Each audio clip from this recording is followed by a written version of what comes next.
A situação do Vasco é terrível no Campeonato Brasileiro. Perdeu a chance de se afastar da zona de rebaixamento, não está na zona da degola, mas poderia ficar mais distante. Se conseguisse segurar o empate contra o Grêmio no final de semana, Martin Silva falhou clamorosamente e o Vasco perdeu o jogo. E se sustentasse a vitória sobre o Atlético Paranaense na noite dessa quarta-feira em São Januário.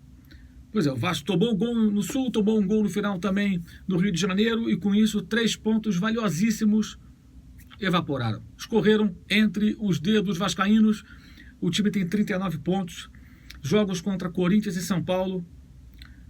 São Paulo no Rio. Palmeiras no Rio e Ceará em Fortaleza. Jogos dificílimos, uma tabela complicadíssima, precisando desesperadamente desses 3 pontos que deixou de ganhar e mais alguns. Provavelmente, né? Porque 42 não garante nada. É uma situação muito delicada. Isso aí a matemática do campeonato mostra, qualquer criança consegue perceber, é só fazer as contas. A situação é terrível. Mas não é só. Não é só porque o Vasco vive uma guerrilha política, não é de hoje. Ela se estica, ela se estende, ela não acaba. Uma eleição confusa, que ainda não terminou, com a possibilidade de um novo pleito acontecer. E o pior, a APFUT, né, que é uma espécie de uma agência reguladora do Profut, que é o programa de socorro aos clubes, né, para renegociação da dívida, que foi até capitaneado com brilhantismo por Eduardo Bandeira de Mello, presidente do Flamengo. Foi muito bem naquele momento o Bandeira e conseguiu, junto com outros personagens, articular o Profut, que é o quê? É uma renegociação das dívidas com o governo federal. Então os clubes com dívidas milionárias têm ali uma parcela mensal que vai sendo uma atrás da outra quitada, vai sendo paga a dívida a perder de vista. Mas para isso você tem que seguir uma série de regras. E o Vasco escorregou. O Vasco escorregou, aprovou um balanço recente da gestão Eurico Miranda que gerou polêmica e na sexta-feira, dia 23, haverá uma reunião do Conselho Deliberativo do clube. Foi convocada essa reunião agora, nessa quarta-feira, para fazer as mudanças necessárias no estatuto, adequando ao Profut, para que não seja perdido esse benefício que é muito importante. A APFUT já fez uma espécie de uma advertência, né, digamos assim, ao Vasco da Gama. Ela aconteceu mais ou menos há 3 meses, então já está no meio do caminho, porque eram 180 dias, 6 meses. Passaram-se 3, então tem cerca de 90 dias, 3 meses para resolver essa situação e ficar tudo em ordem. Se acontecer de o Vasco perder o Profut, isso pode ser pior do que um rebaixamento, o quarto que seria, né, para a segunda divisão do Campeonato Brasileiro.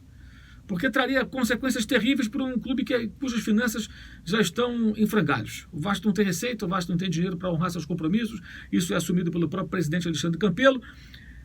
E se por acaso não puder contar com os benefícios do Profut, ele vai realmente ficar numa situação que é até difícil explicar, é até difícil imaginar como será.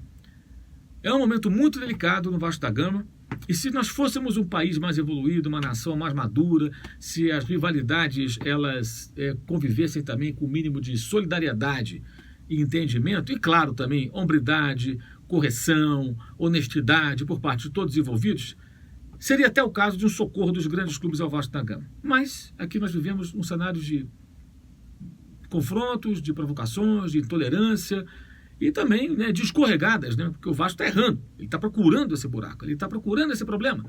Fora de campo, consequentemente, isso acontece em campo também.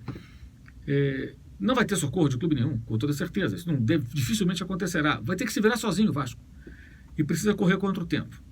Além de, em campo, tentar ganhar pontos valiosos para evitar mais um rebaixamento, sábado às 7 da noite, contra o Corinthians, em Itaquera, provavelmente o jogo mais dramático de toda a temporada 2018 no futebol brasileiro. Corinthians e Vasco da Gama. Tem linha de passe nessa quinta-feira, às 11 da noite, após os jogos do Campeonato Brasileiro, né? Terminando os jogos do Brasileirão, tem a linha de passe. E tem linha de passe também no domingo. O programa começa às 9 da noite, como de hábito, né? Aí comentando toda a rodada do futebol brasileiro, inclusive esse dramático Corinthians e Vasco do sábado à noite em São Paulo. Valeu, gente. Dê seu like no vídeo, ok? Por gentileza. Se não está inscrito no canal, faça sua inscrição. Acione o glorioso sininho para que você seja comunicado toda vez que nós publicarmos vídeos aqui no nosso canal, né?